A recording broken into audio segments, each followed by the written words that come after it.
आज हम इस वीडियो में ट्रिग्नोमेट्री स्टार्ट करने जा रहे हैं। Trigonometry is one of the most important and interesting topic. Interesting इसलिए भी आप कह सकते हैं कि क्लास 10th में इसको आपने कुछ थोड़ा सा जरूर स्टडी किया होगा, और इम्पोर्टेंट इसलिए कह सकते हैं कि बिना ट्रिग्नोमेट्री के जो क्वेश्चंस होते हैं वो काफ़ी आसान होते हैं, और डिफरेंट सिलेबस में डिफरेंट क्वेश्चंस में जो भी जेईई मेंस एडवांस हो या जेईई मेंस हो उसमें क्वेश्चंस आपके डायरेक्टली पूछे जाते हैं। तो डायरेक्टली तो एक तो इंपॉर्टेंस हो गया कि ट्रिग्नोमेट्री से क्वेश्चंस डायरेक्टली भी आते हैं। दूसरी इंपॉर्टेंस हो गई कि बिना ट्रिग्नोमेट्री के, विदाउट ट्रिग्नोमेट्री मैथमेटिक्स का जो भी सिलेबस है आईआईटी मेंस के लिए या एडवांस के लिए, बिना ट्रिग्नोमेट्री के उसके क्वेश्चंस नहीं सॉल्व होते, मोस्ट ऑफ क्वेश्चंस। ठीक है, तो मेनली आपका या तो आप अलजेब्रा की बात करो या कोऑर्डिनेट ज्योमेट्री की बात करो या कैलकुलस की बात करो, तीनों पार्ट में आपका ट्रिग्नोमेट्री कंप्लीट आपको यूज होती है और बहुत फ्रिक्वेंटली यूज होती है। इसलिए भी आपका ट्रिग्नोमेट्री काफी ज्यादा इंपॉर्टेंट है। क्लियर है? तो चलिए स्टार्ट करते हैं आज हम टॉपिक ट्रिगोनोमेट्री। तो ट्रिगोनोमेट्री जो वर्ड है जरा ध्यान से देखिए, ट्रिगोनोमेट्री आप जरा सा ध्यान से देखो, जो ट्रिगोनोमेट्री वर्ड है वो 3 वर्ड का कॉम्बिनेशन है। ट्रिगोनोमेट्री जो वर्ड है वो 3 वर्ड का कॉम्बिनेशन है। वो वर्ड कौन कौन सा है? तो वर्ड देख सकते हैं कि एक इसमें वर्ड में क्या लिया, ट्री, एक कौन सा वर्ड लिया, ट्री, और ये जो गोनो है एक दूसरा वर्ड में ले लिया गोनो, और फिर तीसरा क्या हो गया, मैट्री। ट्री का मीनिंग आप लोग जानते होंगे कि ट्री का मीन्स जो होता है वो क्या होता है, 3, है ना। और गोनो का मीन्स क्या होता है, गोनो का मीन्स होता है एंगल, और मैट्री का मीन्स क्या होता है, मेजरमेंट, मेजर। मैट्री का मीन्स क्या होता है, मेजर। इट मीन्स अभी तक सिर्फ ट्रिगोनोमेट्री वर्ड सुनने से हमारे माइंड में सिर्फ इतना हमको मालूम हुआ है कि 3 एंगल के मेजरमेंट रिलेटेड कुछ हमको पढ़ना है। आप भूल जाइए कि आपने क्लास 10th में क्या पढ़ा है। ठीक है, मैं बिल्कुल बेसिक से आपको पढ़ाने जा रहा हूं, बिल्कुल बेसिक से स्टार्ट करने जा रहा हूं। क्लियर है? बिल्कुल ध्यान से सुनना है। मैं क्या बोल रहा हूं कि अभी तक वर्ड जो मुझे सुना ट्रिगोनोमेट्री, अभी तक हमको सिर्फ इतना मालूम हुआ है कि ट्रिगोनोमेट्री जो वर्ड है उसका अर्थ है कि 3 एंगल मेजरमेंट, मतलब कुछ ऐसे फिगर्स, कुछ ऐसी आकृतियां होगी, कुछ भी ऐसा हो सकता है जहां की 3 एंगल बन रहे होंगे, और उस 3 एंगल के मेजरमेंट से रिलेटेड हमको स्टडी करनी है। अब आप जरा सोचो कि 3 एंगल का मेजरमेंट हमको स्टडी करनी है, तो 3 एंगल कहां फॉर्म होते हैं? तो सिर्फ जब हम इस दोनों को मीट करेंगे तो क्या आएगा, 3 एंगल। और 3 एंगल कहां फॉर्म होते हैं, ये तो आप जानते होंगे कि 3 एंगल कहां फॉर्म होते हैं, ट्रायंगल में। कहां फॉर्म होते हैं, ट्रायंगल में।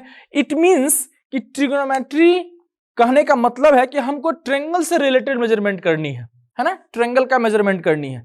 अब ट्रायंगल कितने टाइप्स के होते हैं? तो ट्रायंगल के टाइप्स तो आप लोग जानते हैं, क्लास 10th में बहुत अच्छे से और बहुत डिटेल्स में आप लोग स्टडी किए होंगे।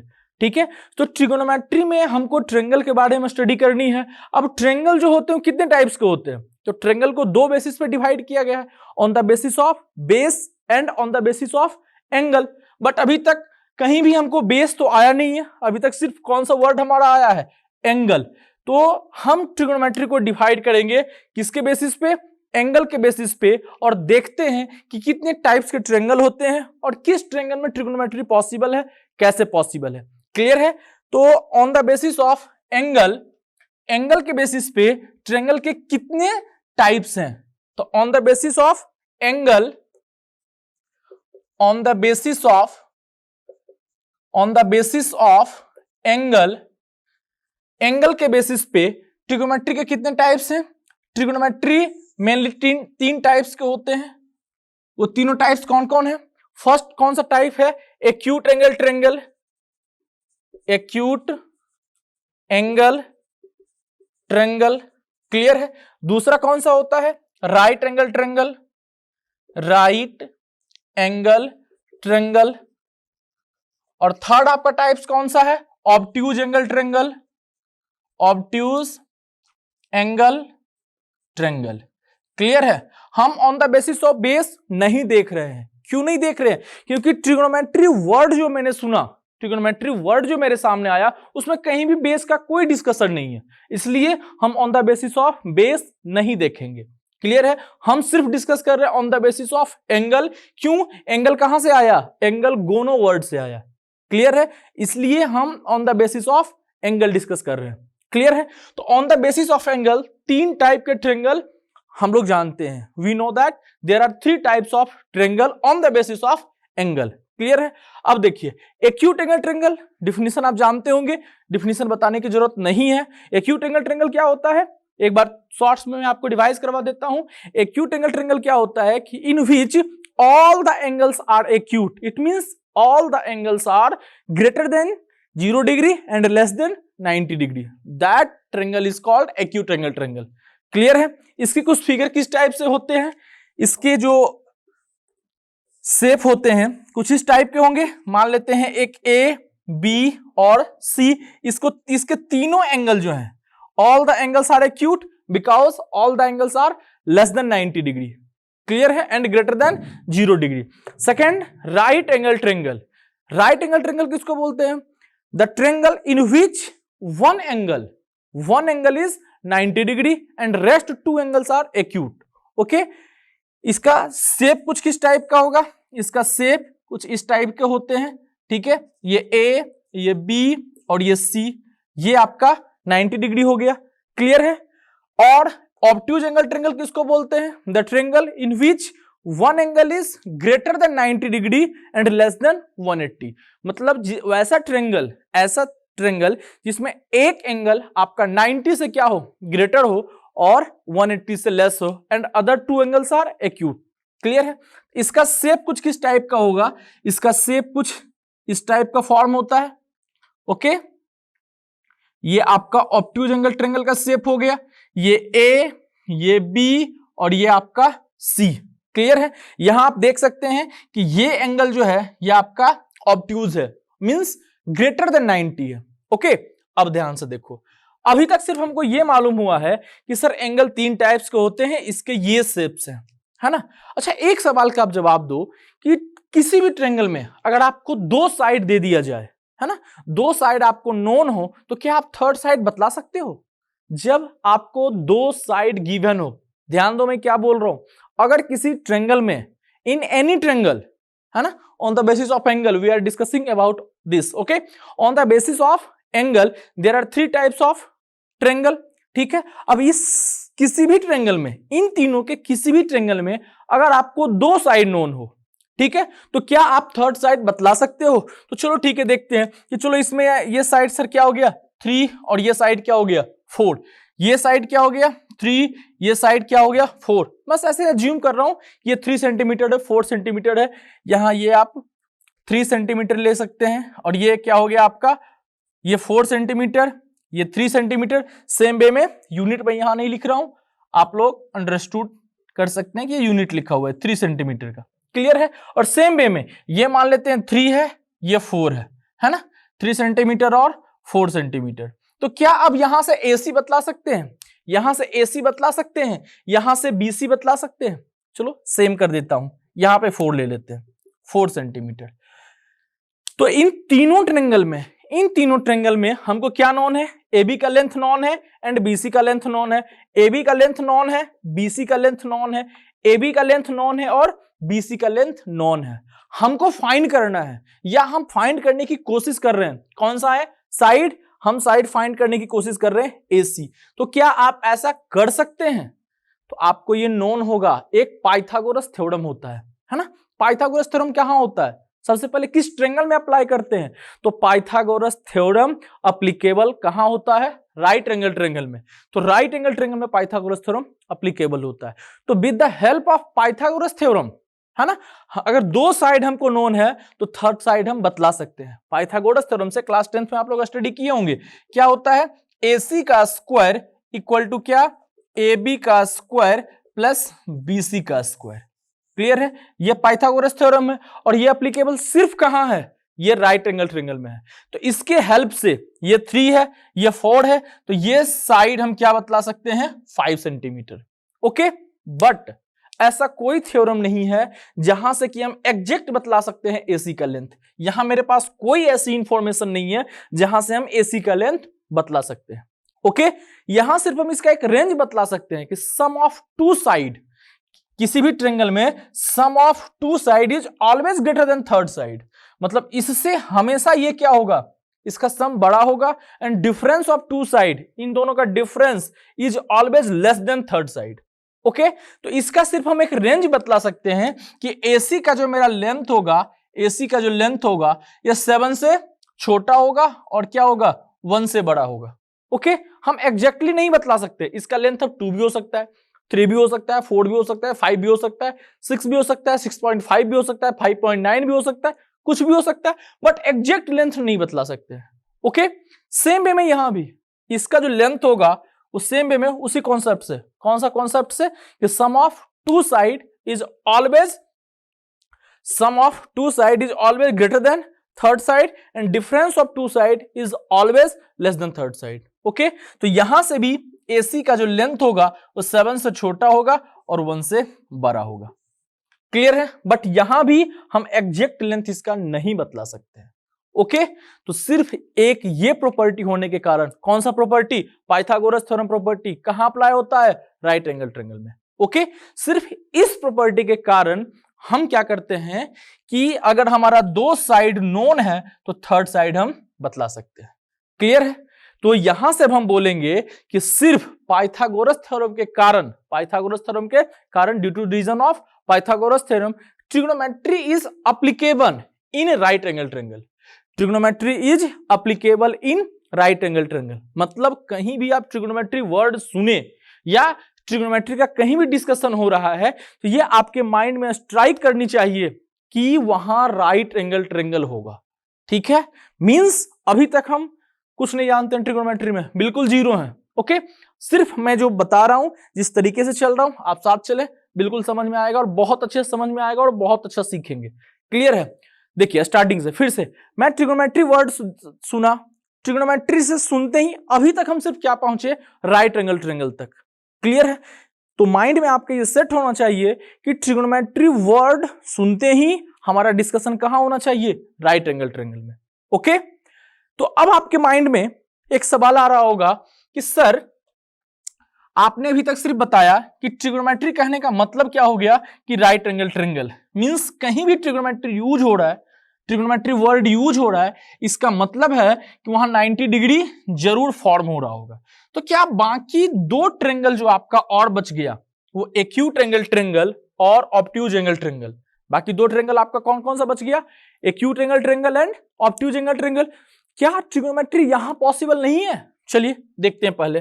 तो पहले मैं बना लेता हूं फिर से फिगर, ये आपका ABC, ये आपका फिर से राइट एंगल ट्रायंगल ABC और ये obtuse angle triangle, obtuse angle triangle क्या हो गया, ऑब्ट्यूज एंगल ट्रायंगल ABC, है ना, ये एंगल ग्रेटर देन 90, ये एंगल 90 डिग्री और ये तीनों angle, all the angles are acute, है ना। तो अभी तक हम सिर्फ वर्ड क्या सुने, ट्रिग्नोमेट्री कहां पहुंचे, राइट एंगल ट्रायंगल तक, है ना। इट मींस यहां पे ट्रिगोनोमेट्री आपका पॉसिबल है, ट्रिगोनोमेट्री यहां आपका पॉसिबल हो गया। अब आपसे सवाल यह किया जा रहा है कि क्या सर, या फिर आपके माइंड में भी ये सवाल आ रहा होगा कि ट्रिगोनोमेट्री राइट एंगल ट्रायंगल में पॉसिबल है, तो क्या कभी एक्यूट एंगल ट्रायंगल या ऑब्ट्यूज एंगल ट्रायंगल में ट्रिगोनोमेट्री पॉसिबल नहीं है? ठीक है, तो फिर हम बोलेंगे यस, यहां भी पॉसिबल है, चाहे वो एक्यूट एंगल ट्रायंगल हो या ऑब्ट्यूज एंगल ट्रायंगल हो, ट्रिगोनोमेट्री यहां भी पॉसिबल है। फिर आप यहां थोड़ा कंफ्यूज होंगे मैं क्या बोल रहा हूं, आप या फिर आप सोच रहे होंगे कि सर आप बोल रहे हैं ट्रिगोनोमेट्री कहने का मतलब 90 degree means right angle triangle, तो यहां तो राइट एंगल ट्रायंगल है ही नहीं, फिर ट्रिगोनोमेट्री पॉसिबल कैसे है? तो यस, यहां भी ट्रिगोनोमेट्री पॉसिबल है। कैसे पॉसिबल है इसको देखते हैं। जरा से देखो, अभी यहां पे कहीं 90 डिग्री एंगल नहीं है, कहीं राइट एंगल ट्रायंगल फॉर्म नहीं हुआ है, बट अगर मैं कुछ कंस्ट्रक्शन करके, मान लेते हैं यहां से मैं कंस्ट्रक्ट कर दिया, यहां 90 डिग्री फॉर्म कर दिया, ठीक है। अब जरा सा देखो, इन ट्रायंगल ADC, है ना, किस ट्रायंगल में, ADC में, ADC में आपका एंगल ADC जो है वो कितना डिग्री फॉर्म हो गया, 90 डिग्री फॉर्म हो गया, क्लियर है? तो अब यहां से 90 डिग्री फॉर्म हो गया, तो अब बतलाइए क्या ADC में ट्रिगोनोमेट्री पॉसिबल है ना? क्योंकि ये 90 डिग्री फॉर्म हो गया। क्लियर है? फिर यहां भी आपका 90 डिग्री फॉर्म हो गया, कौन सा? ADB। अब यहां भी ट्रिगोनोमेट्री पॉसिबल है, राइट एंगल ट्रायंगल में तो ऑलरेडी पॉसिबल है। सेम प्रोसेस से, बिल्कुल सेम प्रोसेस से अगर मैं BC से परपेंडिकुलर ड्रॉ कर दूं, BC से मान लेते हैं यहां D हो गया, ओके? तो अब देखो ये वाला ट्रायंगल कैसा हो गया? Right angle triangle. कौन सा ट्रायंगल? BDC या फिर ADB, आपका राइट एंगल ट्रायंगल पॉसिबल हो गया। अब यहां भी ट्रिगोनोमेट्री पॉसिबल है। अब आप देखिए in triangle BDC, angle BDC equal to 90 degree, ठीक है? एंड एंगल ADB ये भी आपका कितने डिग्री हो गया? 90 डिग्री। तो यहां भी मेरा 90 डिग्री फॉर्म हो रहा है, एक राइट एंगल ट्रायंगल फॉर्म हो रहा है, तो ट्रिगोनोमेट्री यहां भी पॉसिबल है। क्लियर है? सेम वे में यहां भी लिख सकते हैं, यहां से ADC और दूसरा सेकेंड एंगल क्या आ गया? ADB, एंगल ADB ये भी आपका क्या फॉर्म हो गया? 90 डिग्री। ओके, तो अब यहां भी ट्रिगोनोमेट्री आपका पॉसिबल है। तो फाइनली आपको क्या समझना है? फाइनली आपको क्या समझना है कि ट्रिगोनोमेट्री जो है वो किसी भी ट्रायंगल में पॉसिबल है। ट्रिगोनोमेट्री जो है वो किसी भी ट्रायंगल में पॉसिबल है। कंडीशन क्या है? कि वहां 90 डिग्री फॉर्म होना चाहिए। ओके, अब कभी कभी अगर राइट एंगल ट्रायंगल हो तो सीधे आपको 90 डिग्री सीधा सीधा दिख जाएगा क्या 90 डिग्री फॉर्म हो रहा है। बट अगर ऑब्ट्यूज एंगल या एक्यूट एंगल है तो आपको 90 डिग्री नहीं भी दिख सकता है ना? बट ऐसा नहीं है कि 90 डिग्री फॉर्म नहीं हुआ है। क्लियर है? तो अभी तक सिर्फ आप ये समझें कि हमको जैसे ही ट्रिगोनोमेट्री वर्ड स्टार्ट हुआ, ये ट्रिगोनोमेट्री वर्ड सुने, मेरे माइंड में क्या सेट होना चाहिए? सिर्फ ट्रायंगल। मोस्ट प्रोबेबल क्या है? वो राइट एंगल ट्रायंगल है। क्लियर है? तो अब हमको राइट एंगल ट्रायंगल के बारे में फुल डिस्कशन करना है कि राइट एंगल ट्रायंगल क्या होता है, इसमें क्या चीज होती है, इसमें परपेंडिकुलर कैसे डिसाइड करते हैं, इसमें बेस कैसे डिसाइड करते हैं, इसमें हाइपोटेनस कैसे डिसाइड करते हैं। अब हम डिस्कस करेंगे थोड़ा सा राइट एंगल ट्रायंगल के बारे में और फिर आगे बढ़ेंगे ट्रिगोनोमेट्री में। ओके, तो राइट एंगल ट्रायंगल की प्रॉपर्टी आप लोग काफी अच्छे से जानते होंगे कि राइट एंगल ट्रायंगल क्या होता है। ठीक है, तो राइट एंगल ट्रायंगल के बारे में, राइट एंगल ट्रायंगल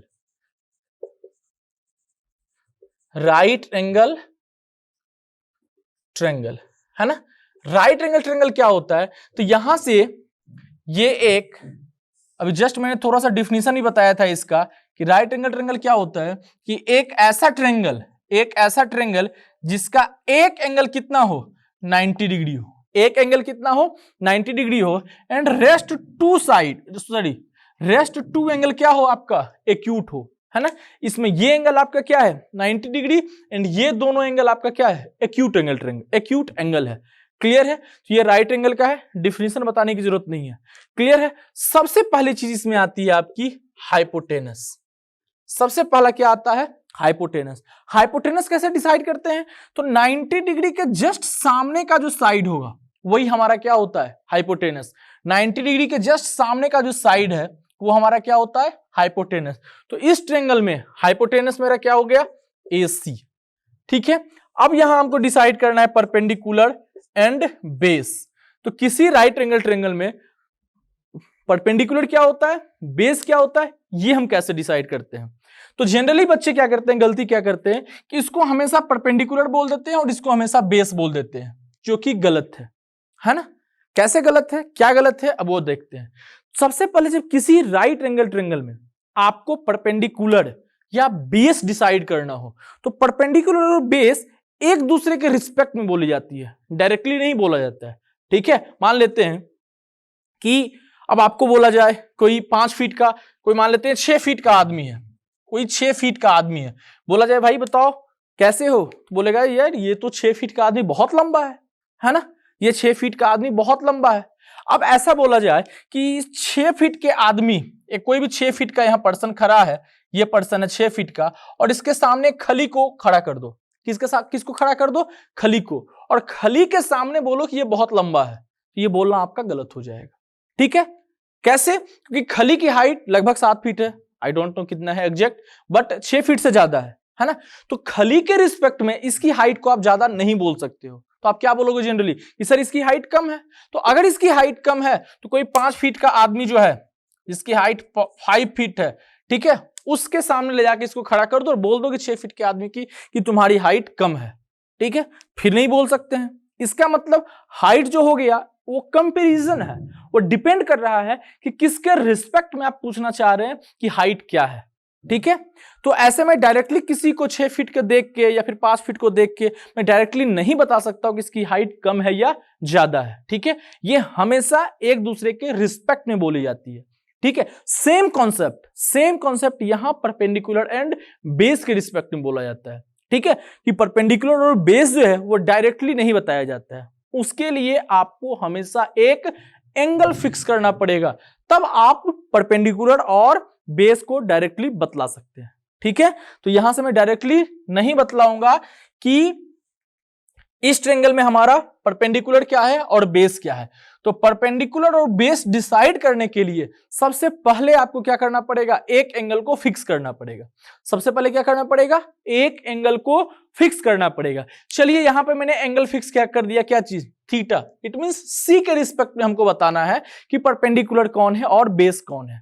तो याद रखिएगा हाइपोटेनस के लिए क्या हो गया, जस्ट 90 डिग्री के सामने का साइड हाइपोटेनस। दूसरा, जैसे ही थीटा के सामने का जो साइड होगा, थीटा के जस्ट सामने का जो साइड होगा वो हमेशा क्या होता है, परपेंडिकुलर। तो यानी इस ट्रायंगल में हमारा परपेंडिकुलर क्या हो जाएगा, ए बी। क्लियर है। अब देखो थीटा के साथ जो इंक्लूडेड है, थीटा के साथ जो इंक्लूडेड साइड है उसको हम लोग क्या बोलते हैं, बेस। क्लियर है। तो यहां ध्यान दीजिए कि इस थीटा से इंक्लूडेड आपका दो साइड है, एक आपका बीसी और एक दूसरा आपका क्या चीज, AC। ये थीटा कैसे फॉर्म हो रहा है, थीटा फॉर्म हो रहा है एक लाइन सेगमेंट BC और दूसरा लाइन सेगमेंट AC से आपका थीटा एंगल फॉर्म हो रहा है।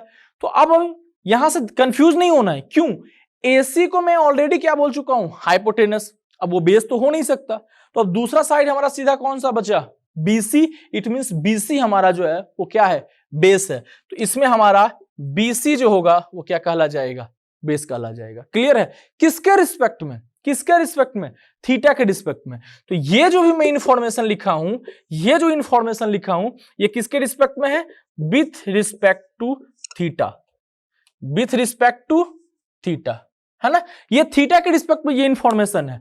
अगर मैं इसको चेंज कर दूं, इसको मैं थोड़ा सा थीटा, इसको मान लेते हैं अल्फा, इसको क्या मान लेते हैं, अल्फा।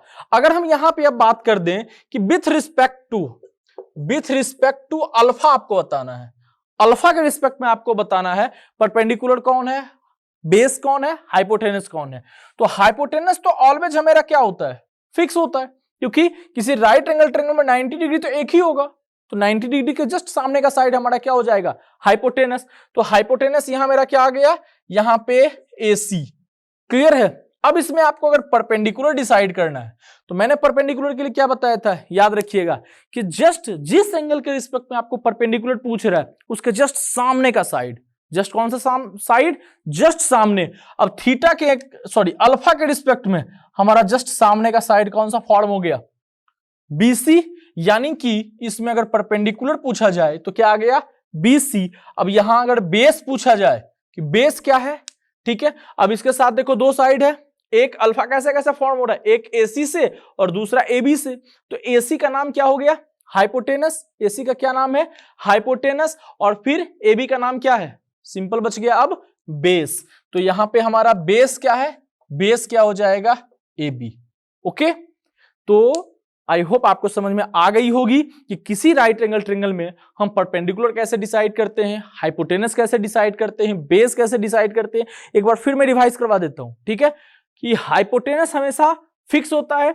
हाइपोटेनस जस्ट 90 डिग्री के सामने के साइड को क्या बोलते हैं, हाइपोटेनस। एंड परपेंडिकुलर और बेस जो होता है वो आपस में इंटरचेंज होते हैं। इंटरचेंज होने का मतलब क्या होता है कि वो एंगल पे डिपेंड करेगा। मैं डायरेक्टली नहीं बतला सकता हूं कि मेरा परपेंडिकुलर कौन है और मेरा बेस कौन है, ठीक है। यहां भी देख सकते हैं कि अगर मैं विथ रिस्पेक्ट टू थीटा काम कर रहा हूं, ऊपर लिख देते हैं, ये किसके रिस्पेक्ट में है, ये है विथ रिस्पेक्ट टू थीटा, है ना। अगर विथ रिस्पेक्ट टू में थीटा काम कर रहा हूं तो मेरा ध्यान देखिए परपेंडिकुलर आपका क्या है, ए बी, लेकिन विथ रिस्पेक्ट टू जब मैं अल्फा काम करूंगा, विथ रिस्पेक्ट टू अल्फा काम करूंगा, मेरा परपेंडिकुलर क्या है, बेस सी, BC। यहां ध्यान दीजिए, थीटा के रिस्पेक्ट में मेरा बेस था BC, थीटा के रिस्पेक्ट में मेरा बेस क्या था, BC, बट अल्फा के रिस्पेक्ट में मेरा परपेंडिकुलर हो गया BC। तो ये दोनों, और यहां पे परपेंडिकुलर मेरा AB, यहां बेस मेरा AB, है ना। तो परपेंडिकुलर और बेस ये आपस में हमेशा इंटरचेंज होते रहते हैं। क्लियर है? आई होप आपको समझ में आ गई होगी कि कैसे डिसाइड करते हैं। ठीक है, चलो एक और एग्जांपल लेकर देखते हैं कि मान लेते हैं फिगर में कुछ इस तरीके का बना दूं, है ना। ये मान लेते हैं A, ये B, ये C, और ये एंगल मान लेते हैं क्या दे दिया आपको, 90 डिग्री। ठीक है, तो अब इसके रिस्पेक्ट में यहां पे आपको बताना है कि हाइपोटेनस क्या होगा, परपेंडिकुलर क्या होगा और बेस क्या होगा। तो इस ट्रायंगल में हाइपोटेनस आपका क्या है, तो 90 डिग्री के जस्ट सामने का जो साइड आया, तो 90 डिग्री के सामने का साइड क्या आ गया, BC, तो ये आपका BC आ गया, है ना।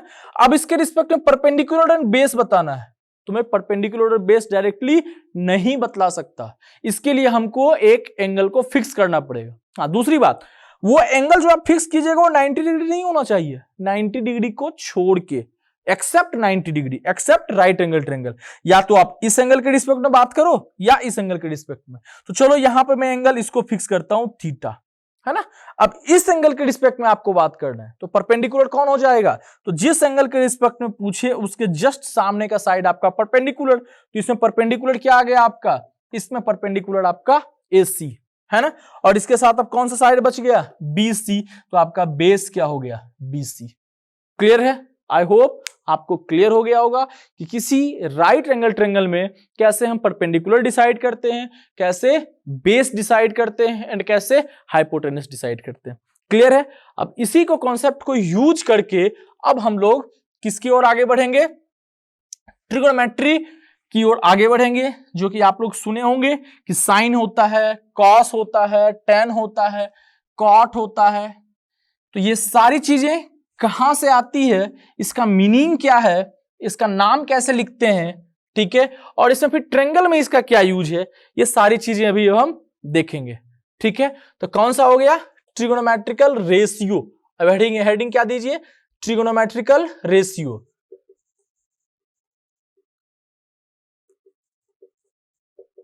ट्रिगोनोमेट्रिकल रेशियो, है ना। तो ट्रिगोनोमेट्रिकल रेशियो अब हम देखते हैं। ठीक है, तो ट्रिगोनोमेट्रिकल रेशियो में चलो एक हम यहां पे पहले ट्रायंगल फिक्स कर लेते हैं कि ये हमारा ट्रायंगल है ना, ABC, और ये हमारा 90 डिग्री है। और हमेशा अभी के लिए हम फिक्स कर लेते हैं किसके रिस्पेक्ट में बात करेंगे, एंगल C के रिस्पेक्ट में, इट मींस थीटा के रिस्पेक्ट में भी हम बात करेंगे। क्लियर है? ये एंगल आपका चेंज भी हो सकता है, ये थीटा के रिस्पेक्ट में आप इसके रिस्पेक्ट में भी पूछ सकता है, बट अभी हम सिर्फ समझने के लिए एंगल क्या फिक्स कर दिए, थीटा, और हम थीटा के रिस्पेक्ट में ही बात करेंगे। ओके, चलो तो सबसे पहला ट्रिगोनोमेट्रिकल रेशियो है, फर्स्ट ट्रिगोनोमेट्रिकल रेशियो है साइन थीटा। पूरा नाम इसका क्या है, साइन, SINE, पूरा नाम इसका है साइन थीटा। इसको शॉर्ट में हम सिर्फ क्या लिखते हैं, साइन थीटा, है ना। हम लोग जो यूज किए हैं, करते हैं, या क्लास 10 तक आप लोग जो यूज किए हैं वो SIN यूज किए हैं, लेकिन उसका पूरा नाम क्या है, SINE, साइन थीटा, है ना। तो साइन थीटा का डेफिनेशन क्या होता है, तो देखते हैं, it is the ratio of,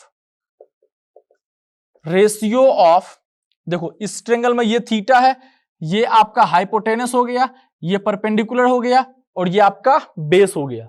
ठीक है, तो it is the ratio of perpendicular P and H, है ना। साइन थीटा का डिफिनेशन आपको पूछे कि साइन थीटा किसको बोलते हैं, तो साइन थीटा बोलेंगे कि इट इज द रेशियो, है ना, इन ए ट्रायंगल। ये हमेशा फिक्स है कि किसी ट्रायंगल में, इसको मैं फिर डिफिनेशन में नहीं लिख रहा हूं। रीजन क्या है नहीं लिखने का, क्योंकि मैं आप ऑलरेडी बता चुका हूं कि ट्रिगोनोमेट्री वर्ड ही कहने का मतलब होता है कि ट्रायंगल के बारे में बात करेंगे। ठीक है, तो it is the ratio of perpendicular and hypotenuse. तो यहां से अगर साइन थीटा अगर आपको पूछे कि साइन थीटा का फॉर्मूला क्या आ जाएगा, तो P/H। अगर इस ट्रायंगल में पूछा जाए तो साइन थीटा बराबर क्या लिखेंगे, AB/AC। तो ये आपको याद रखना है और आई होप आप सभी को याद होगा कि sine theta equal to P by H होता है। बस एक चीज क्या सीखना था आपको, ये साइन SINE पूरा नाम हम ये लिखते हैं। क्लियर है। सेकेंड डेफिनेशन, सेकेंड डेफिनेशन जो है अपने आप में काफी इंटरेस्टिंग है। कैसे इंटरेस्टिंग है कि आप जो लिखते हैं पूरा नाम इसका होता है को, और इसी को वर्ड के साथ आपका क्या यूज किया जाता है, साइन थीटा। क्या यूज करते हैं, साइन थीटा। इसको शॉर्ट में कैसे लिखते हैं, यहां ध्यान दो कि ये पूरा का पूरा साइन, यही साइन है, और इसी के साथ सिर्फ एक वर्ड क्या ऐड कर दिया गया, को वर्ड ऐड कर दिया गया, है ना। अब आपके माइंड में ये चीज चल रहा होगा सर को का मीनिंग क्या होता है। चलो साइन तो ये मैं समझ गया, और इसी में एक सिर्फ को ऐड करके एक नया डेफिनेशन बना दिया गया, जिसका नाम शॉर्ट में हम लोग क्या, जिसका नाम पूरा क्या है, कोसाइन थीटा। पूरा नाम क्या है, कोसाइन थीटा, है ना, जिसको हम लोग सिर्फ शॉर्ट में क्या बोलते हैं, कॉस थीटा। क्या बोलते हैं शॉर्ट में, कॉस थीटा। तो इस को का भी एक अपने आप में मीनिंग है, इस को का एक अर्थ है, क्यों लगता है, रीजन क्या है, ये सारे के पीछे कॉन्सेप्ट है। इसका भी आपको जवाब मिलेगा 2-4 वीडियो के बाद, है ना। जब हम लोग रिडक्शन फॉर्मूला पढ़ेंगे तो वहां पे आपको इसका रिप्लाई मिलेगा, ये को का मीनिंग क्या है और यहाँ पे को क्यों लगाते हैं, और को लगाते के साथ ही ये दोनों डिफरेंस कैसे हो जाती है, साइन अलग कोस अलग हो जाता है। ठीक है, इसको हम फिर देखेंगे आगे। अभी हम देखते हैं कॉस थीटा। तो कॉस थीटा का डिफिनेशन क्या होगा कि it is the ratio of B and H. ये रेशियो किसका किसका है, बेस एंड हाइपोटेनस का। ओके, इसका मतलब कि अगर आपको पूछा जाए कि कॉस थीटा क्या होगा, इस ट्रायंगल में हम क्या बोलेंगे, कॉस थीटा ये बी बाय एच, और बी बाय एच कहने का मतलब क्या हो गया, बी क्या है, BC, और एच क्या है मेरा, AC। तो कॉस थीटा मेरा जो हो गया वो क्या हो गया, B by H BC by AC किसी ट्रायंगल में। तो अभी हम डिफिनेशन सिर्फ देखे साइन थीटा और कॉस थीटा। साइन थीटा का डिफिनेशन क्या, परपेंडिकुलर एंड हाइपोटेनस का रेशियो। कॉस थीटा का डिफिनेशन क्या, कॉस थीटा का डिफिनेशन क्या हो गया कि बेस एंड हाइपोटेनस का रेशियो। क्लियर है। अब हम आगे डिफिनेशन देखेंगे, और आगे डिफिनेशन देखेंगे कि tan थीटा क्या होता है, tan थीटा का पूरा नाम क्या है, ठीक है। फिर क्या उसमें भी को लगाते हैं, और को लगाने के बाद क्या नाम उसका भी चेंज हो जाता है, ये सारी चीजें अभी हम देखते हैं। क्लियर है। तो नेक्स्ट आपका है थर्ड, जो है आपका वो थर्ड में है टेंजेंट थीटा। टेंजेंट थीटा, ये पूरा नाम इसका क्या होता है, टेंजेंट थीटा। हम लोग शॉर्ट में सिर्फ क्या लिखते हैं, शॉर्ट में इसको लिखते हैं tan थीटा, है ना। ये पूरा नाम याद रखिएगा, tan थीटा इसका पूरा नाम नहीं है, हम लोग सिर्फ अपने सिंप्लिसिटी के लिए, आसानी के लिए, ठीक है, बड़ा वर्ड ना बोलना पड़े, सिर्फ इसके लिए क्या यूज करते हैं, tan थीटा। इसका पूरा नाम क्या होता है, टेंजेंट थीटा। क्लियर है। अब टेंजेंट थीटा क्या होता है कि it is the ratio of P and B। It is the ratio of perpendicular and base. ये परपेंडिकुलर एंड बेस का क्या है, रेशियो है। कौन, टेंजेंट थीटा।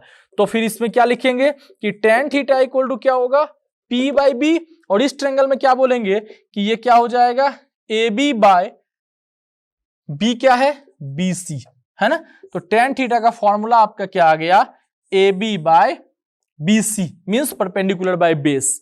क्लियर है। फोर्थ आपका जो डेफिनेशन है, अभी जस्ट क्या आया, टेंजेंट थीटा, इसी में सिर्फ फिर क्या ऐड कर दीजिए, को। क्या वर्ड ऐड कीजिए, को। तो इसको क्या लिखेंगे, को टेंजेंट थीटा। को टेंजेंट थीटा, इसको हम लोग शॉर्ट में सिंप्लिसिटी के लिए क्या बोलते हैं, इसको बोलते हैं कॉट थीटा। क्या बोलते हैं, कॉट थीटा। क्लियर है। तो पूरा नाम इसका क्या था, को टेंजेंट थीटा। को फिर से वर्ड एक नया ऐड हुआ है। आपके मन में बहुत सारी उत्सुकता होगी, एक्साइटमेंट होगा कि सर कॉस का मतलब क्या होता है ना। तो फिर चीजें हम बोले ना कि रिडक्शन फॉर्मूला जब पढ़ेंगे इसका मीनिंग समझेंगे कि इस को का मतलब क्या होता है। क्लियर है। तो कॉट थीटा, अब कॉट थीटा का डिफिनेशन क्या है कि it is the ratio of B and P. ये जो है रेशियो है किसका, बी एंड पी का, मींस बेस एंड परपेंडिकुलर का। तो यहां से अगर हम लिखेंगे कि कॉट थीटा इक्वल टू क्या होता है, तो क्या लिखेंगे, बी बाय पी। क्या हो जाएगा, B by P. B by P कहने का मतलब क्या हो गया, इसमें बी हमारा क्या है, BC, B means base, B हमारा क्या है, बीसी, और पी कहने का मतलब परपेंडिकुलर, और परपेंडिकुलर हमारा क्या है, ए बी। तो ये हमारा हो गया बीसी बाय ए बी, है ना। तो ये हमारा डिफिनीशन हो गया किसका, कॉट थीटा का। ये डिफिनीशन हो गया टेन थीटा का, है ना। अपने आप में इंटरेस्टिंग है ना कि सर सिर्फ साइन में कोवर्ड ऐड करके कोसाइन बना दिए, फिर टेंजेंट में पूरा नाम टेन थीटा नहीं होता है, सिर्फ टेंजेंट में आप कोवर्ड ऐड करके क्या बना दीजिए, क्या बन गया, कोटेंजेंट थीटा, है ना। इसके अगर और भी ज्यादा डिटेल्स में जाएंगे तो फिर और भी इसका मीनिंग है कि इसका टेंजेंट थीटा का मीनिंग क्या है। ये तो सिर्फ हम लोग डिफिनीशन देख रहे हैं कि टेन थीटा का ये डिफिनीशन होता है, इसका मीनिंग क्या है और ये क्यों परपेंडिकुलर और बेस का ही रेशियो होता है। और थोड़ा डिटेल में जाओगे तब ये सब क्लियर होगा, लेकिन इतना ज्यादा डिटेल्स हमारे सिलेबस में नहीं है, आईटी जेईई और एडवांस के लिए, ठीक है। इसलिए हम इतनी ज्यादा सिलेबस में इतना ज्यादा डिटेल्स में जाना पसंद नहीं कर रहे हैं। क्लियर है, क्योंकि आप लोग सिर्फ चाहते हैं कि हमारा क्या हो जाए, रिजल्ट बेहतर हो और जेईई मेंस और एडवांस में आपका सिलेक्शन हो विथ ए गुड रैंक, आपका अच्छे रैंक से सिलेक्शन हो, ठीक है। चलो नेक्स्ट देखते हैं फिफ्थ। फिफ्थ जो है इसका पूरा नाम है सेकेंड थीटा, सेकेंड थीटा, है ना। इसको शॉर्ट में हम लोग क्या बोलते हैं, सेक थीटा। शॉर्ट में क्या बोलते हैं इसको, सेक थीटा, है ना। सेक थीटा का पूरा नाम सेकेंड थीटा। इसका डेफिनेशन क्या होता है कि it is the ratio of H and B. ये जो है हाइपोटेनस एंड बेस का आपका रेशियो है, ठीक है। तो यहां से हम क्या लिखेंगे कि sec theta equal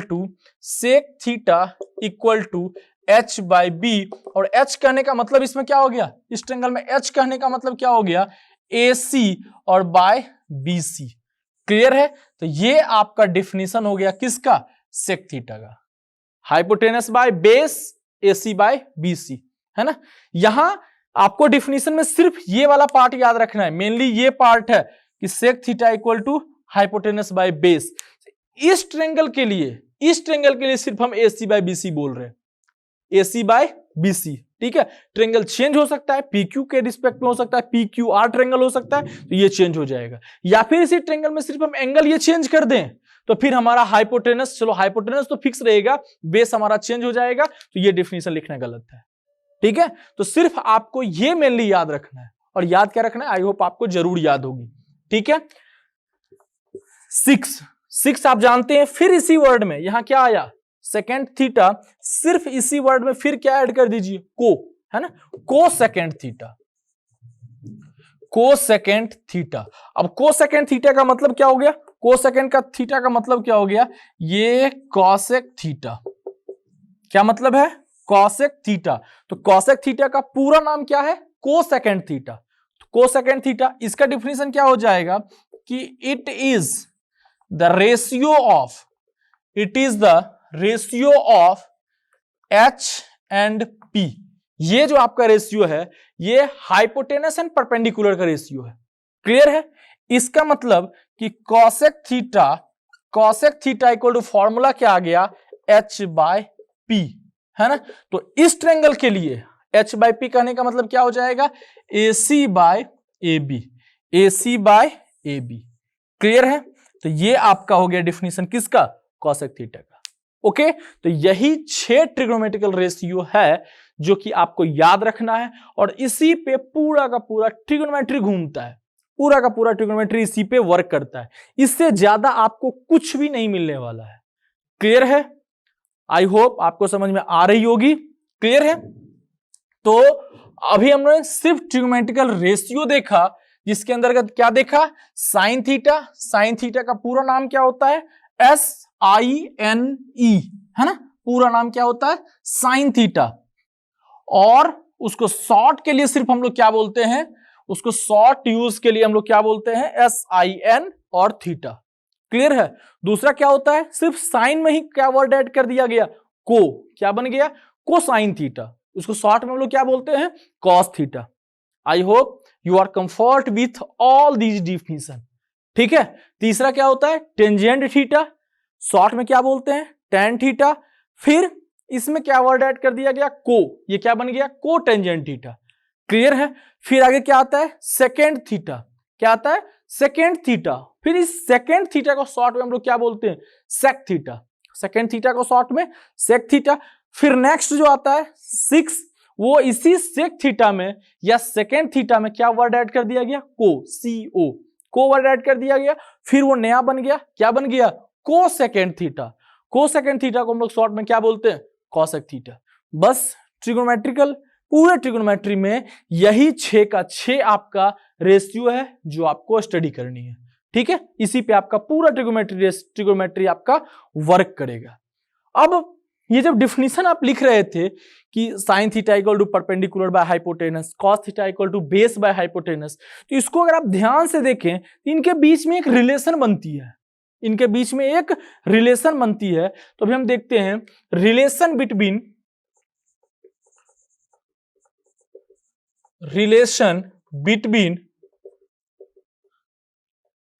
trigonometrical ratio, है ना। ट्रिगोनोमेट्रिकल रेशियो के बीच में रिलेशन क्या होता है, तो देखो सबसे पहले फर्स्ट रिलेशन क्या है, आप ध्यान से देखेंगे तो साइन थीटा का फॉर्मूला हमारे पास क्या आया, perpendicular by hypotenuse, sign theta का formula perpendicular by hypotenuse.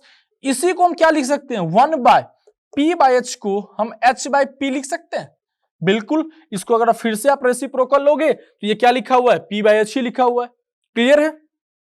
Concept क्या है कि हम a/b को 1/b/a लिख सकते हैं, क्लियर है, बहुत आसान है। अब देखो, अब ध्यान से देखो तो h/p को, h/p अपने आप में एक डिफिनीशन है, अपने आप में एक न्यू चीज है, क्या है, अगर आपको याद हो गया है ना, याद तो हो ही गया होगा, तो इसका नाम क्या है, कॉसेक थीटा।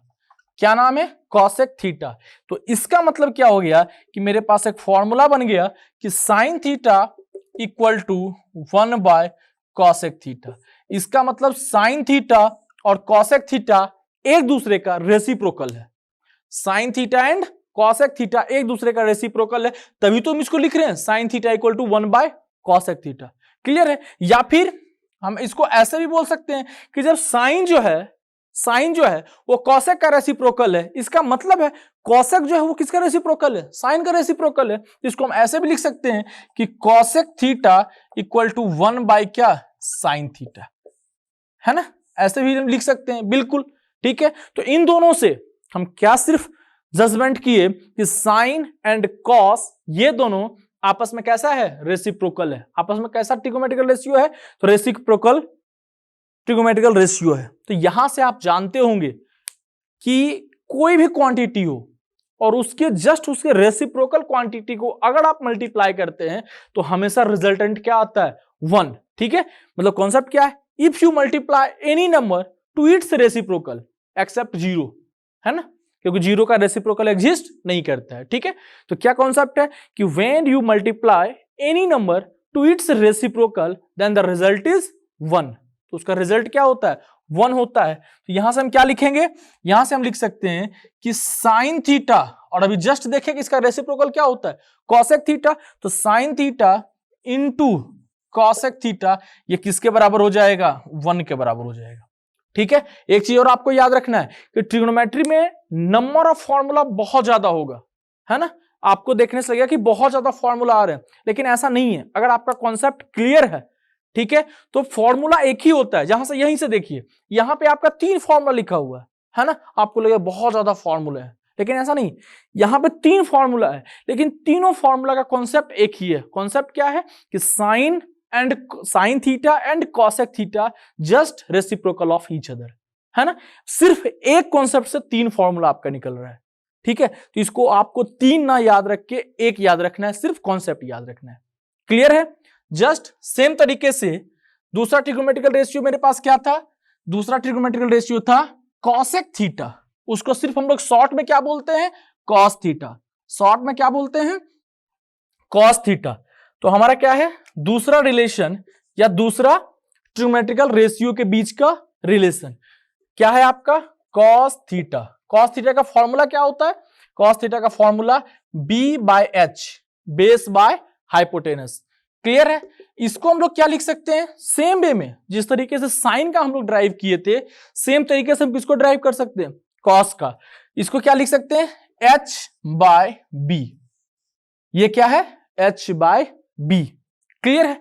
अब ध्यान से देखो जरा सा, ये अगर आपको याद है तो h बाय b अपने आप में फिर एक नया नाम है, इसका नाम क्या है, h बाय b को कॉसेक थीटा। अब ये उल्टा यूज हो रहा है, हम लोग पहले भी फॉर्मूला देखे जस्ट कि sec theta equal to h by b, sec theta equal to h by b।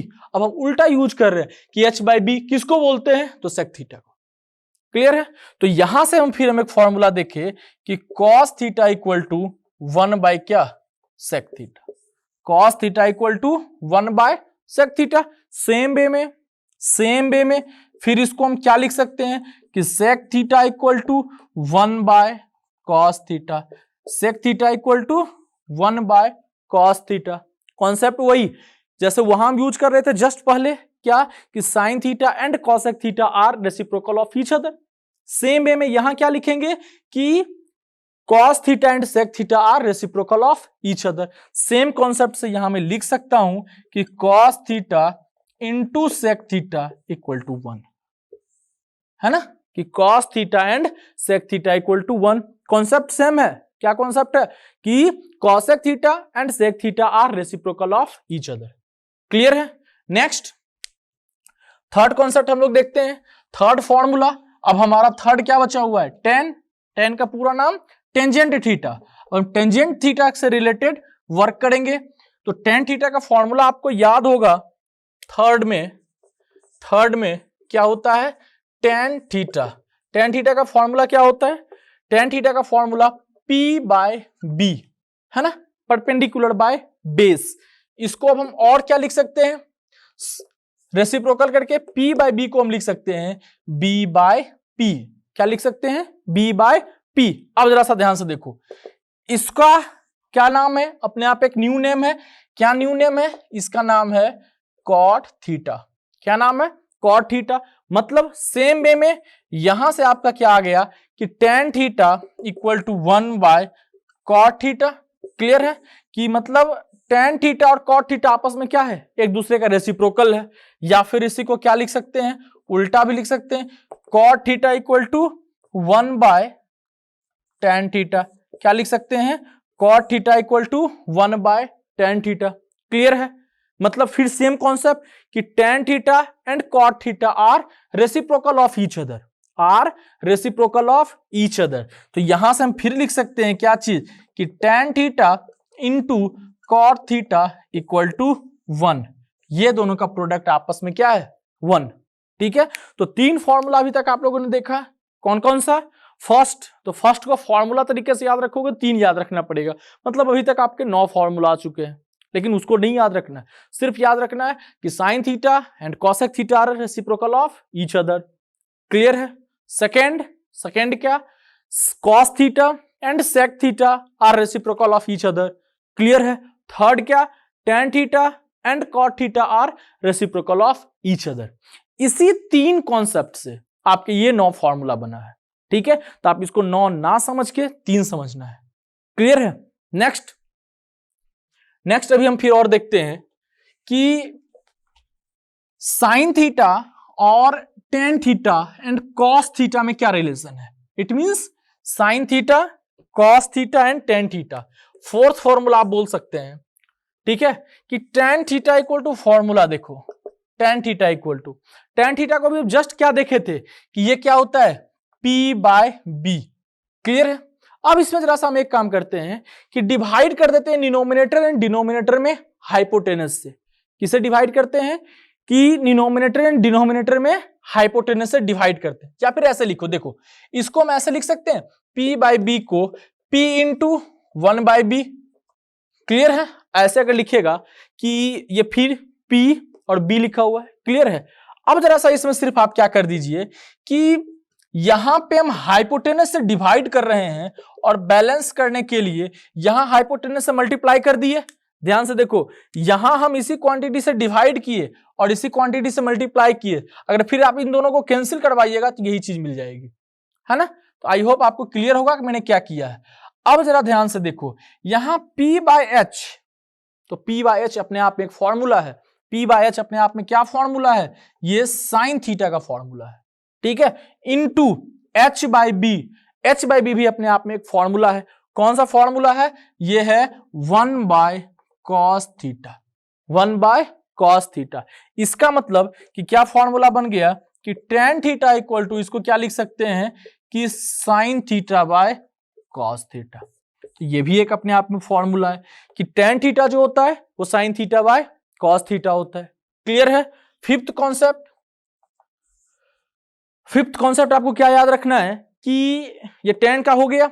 Fifth concept कि अगर आपको यहां पे cot थीटा इक्वल टू पूछे कि cot थीटा का क्या है, तो सेम तरीके से आप बोल सकते हो। अभी जस्ट हमने देखा था एक कॉन्सेप्ट क्या, कि tan theta and cot theta reciprocal of each other. तो सेम वे में cot थीटा को हम क्या लिख सकते हैं? देखो 1/tan थीटा। अब 1/tan थीटा कहने का मतलब क्या हो गया कि जस्ट इस साइन का रेसिप्रोकल, तो क्या लिख सकते हैं कि 1/1 sin theta by cos theta. ये कॉन्सेप्ट लिख सकते हैं। और फिर जब इसका रेसिप्रोकल आप लीजिएगा या फिर इस cos को डिनोमिनेटर में आप ले जाइएगा, न्यूमरेटर में ले जाइएगा, तो यह बन जाएगा cot theta equal to cos theta divided by क्या चीज? sin theta. cos theta divided by sin theta. तो यहां से फिर आपके पास दो फॉर्मूला आ गया। क्या क्या फॉर्मूला आ गया? tan theta equal to sin theta by cos theta and cot theta equal to cos theta by sin theta. ये दोनों फॉर्मूला भी अपने आप में काफी इंपॉर्टेंट है। ओके, अब नेक्स्ट, इसी में रिलेशन बिटवीन ट्रिगोनोमेट्रिकल रेशियो में और भी कुछ फॉर्मूला आते हैं जो कि काफी इंपॉर्टेंट है, उसको हम लोग देखेंगे। ठीक है, फॉर्मूला काफी इंपॉर्टेंट है।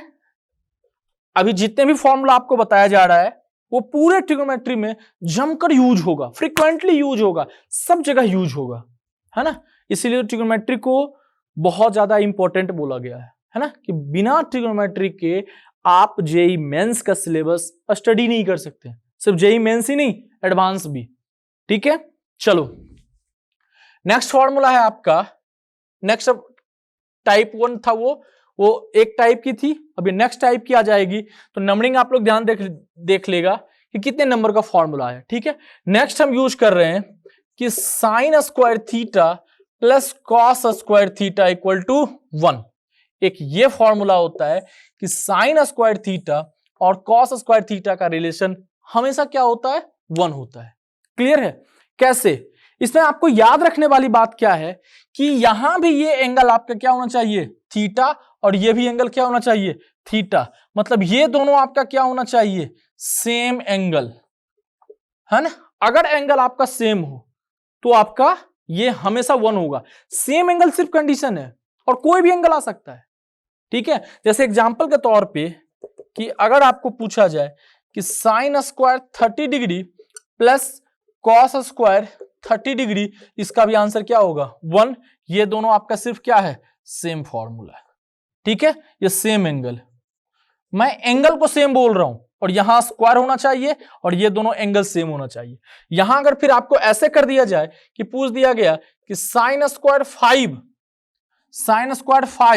प्लस कॉस स्क्वायर 5, इसका भी एंगल क्या? 1, है ना। अब ये भी 1। अब कोई पूछ दिया कि sine square 15 plus cos square 5, तो ये 1 के बराबर नहीं होगा। ऐसा नहीं है कि साइन स्क्वायर और कॉस स्क्वायर देखे तो हमेशा 1 होगा, नहीं, बस यहां पे ये दोनों जो एंगल होना चाहिए नॉट सेम। यहां पे ये दोनों जो एंगल है वो अपने आप में सेम नहीं है, सिर्फ इस कारण से इसका वैल्यू 1 नहीं होगा। ठीक है, तो एक मोस्ट इंपोर्टेंट फॉर्मूला आपके सामने क्या आया कि sine square theta plus cos square theta equal to 1। याद क्या रखना है कि यहां पे ये थीटा दोनों का क्या होना चाहिए? सेम होना चाहिए। ओके, अब इसका हम प्रूफ देखते हैं, इसको प्रूफ कैसे करेंगे। ठीक है, प्रूफ बहुत आसान है और आप में से बहुत लोग इसको जानते भी होंगे क्योंकि क्लास 10th में तो ये सारा चीज स्टडी करना था।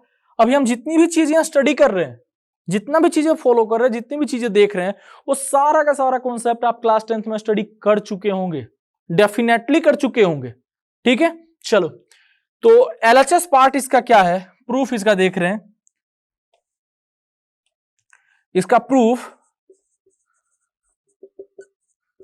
में LHS पार्ट इसका क्या है, LHS पार्ट है इसका क्या कि sine square theta plus cos square theta, यही वाला पार्ट है। अब इसको जरा सा देखो ध्यान से, हम क्या लिख सकते हैं, इसको हम लिख सकते हैं कि साइन थीटा का whole square plus cos theta का होल स्क्वायर।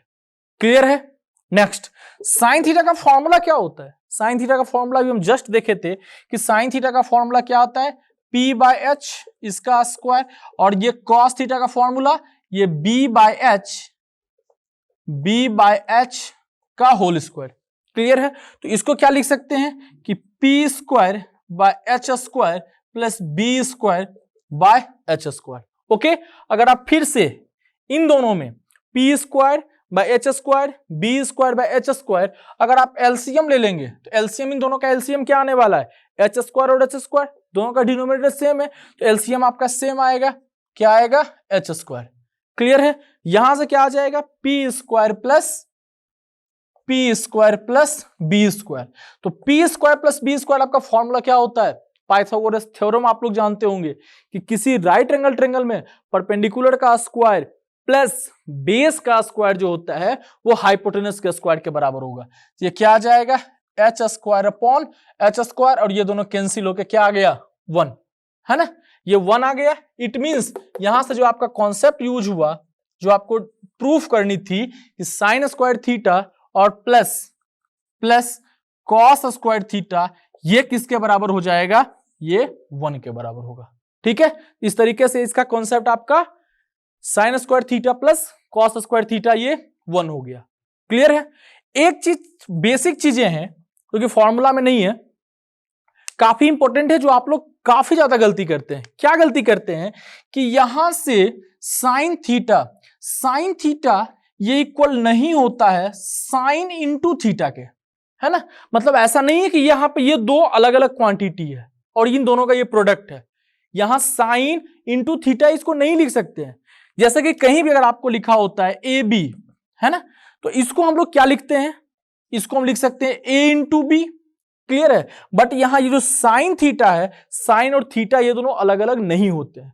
किसी भी क्वांटिटी को हम ब्रेक कब कर सकते हैं, जब ब्रेक करने के बाद दोनों टर्म का हमको एक मीनिंगफुल वर्ड निकले, जो वर्ड आप ब्रेक कर रहे हैं उसका एक मीनिंगफुल हो। यहां पे ये साइन जो है ये विदाउट एंगल, इसका कोई मीनिंग नहीं है ना, तो ये मीनिंगलेस चीज है, ये मीनिंगलेस वर्ड है।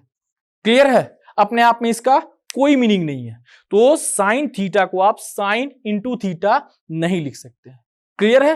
तो बस आज की इस वीडियो में हम लोग यहीं तक स्टडी करेंगे। अगले वीडियो में जब मिलेंगे तो इससे रिलेटेड हम कुछ फॉर्मूला और देखेंगे कि यहां sign square theta plus cos square theta 1 हुआ तो यहां से साइन थीटा कैसे फाइंड करेंगे, कॉस थीटा कैसे फाइंड करेंगे, और भी ज्यादा फॉर्मूला है, रिलेशन बिटवीन ट्रिगोनोमेट्रिकल रेशियो, ये तो ये फर्स्ट फॉर्मूला आया है, और भी ज्यादा फॉर्मूला है, sec square theta minus tan square theta equal to 1, cosec square theta minus cot square theta equal to 1। तो ये सभी भी फॉर्मूला हम लोग अगले वीडियो में देखेंगे। क्लियर, थैंक यू, फिर मिलते हैं अगले वीडियो में।